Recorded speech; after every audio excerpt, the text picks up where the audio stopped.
කොහෙත්ම නෑ. ඉංග්‍රීසි වලින් කියමු. එදිනෙදා කතා බහේදී මේ වචනේ අපි ගොඩක් වෙලාවට භාවිතා කරනවා.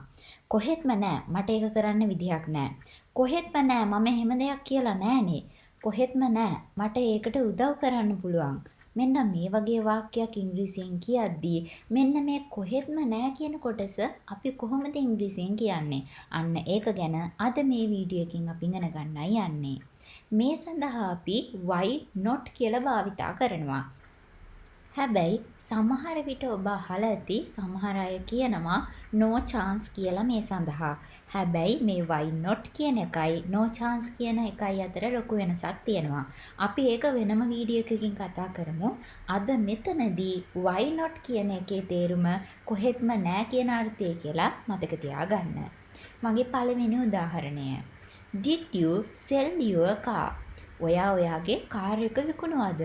No way, I use it. කොහෙත්ම නෑ. මම ඒක පාවිච්චි කරනවා. මෙතනදී කොහෙත්ම නෑ කියලා අපි කියන්නේ කොහොමද? No way කියලා අපි භාවිතා කරලා තියෙනවා. අපේ දෙවෙනි උදාහරණයට ගියොත් Can I go to that night party? ළමයෙක් අහනවා මට පුළුවන්ද ඒ රාත්‍රී උත්සවයට යන්න? Can I go to that night party? එතකොට අම්මා හරි තාත්තා හරි කියනවා no way you cannot go there. කොහෙත්ම නෑ. ඔයාට එහෙ යන්න බෑ. Are you going to do your higher studies? ඔයා ඔයාගේ උසස් අධ්‍යාපනය කරන්නද යන්නේ? No way I don't have enough money. කොහෙත්ම නෑ. මට ඇති තරම් මුදල් නැහැ. කාගෙන් හරි අහනවා ඔයා උසස් අධ්‍යාපනය කරනවද කියලා. පිළිතුර වෙන්නේ කොහෙත්ම නෑ මට මුදල් නෑ කියන එක. එහෙනම් no way I don't have enough money. ඇති තරම් මුදල් නැහැ. Will she come to our party? ඇය අපේ පාටි එකට එයිද? No way she is busy. කොහෙත්ම නැහැ. එයා දැන් busy. එයා දැන් කාර්යබහුලයි. No way she is busy now.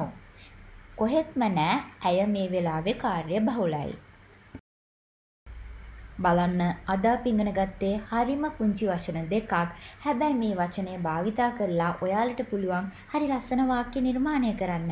ඔයාලට පුළුවන් කමෙන්ට් එකකින් ඔයාගේ අලුත් වාක්‍ය අපිට ඉදිරිපත් කරන්නත්. ඉතින් ඔයාලා මේ වගේ අලුත් පුංචි ග්‍රාමර් කොටස් ඉගෙන ගන්න කැමති නම් අපි තාමත් subscribe කරලා නැත්නම් ඔන්න අමතක නොකර අපි subscribe කරන්න. ඒ ළඟම තියෙන bell icon එක click කරන්නත් අමතක කරන්න එපා.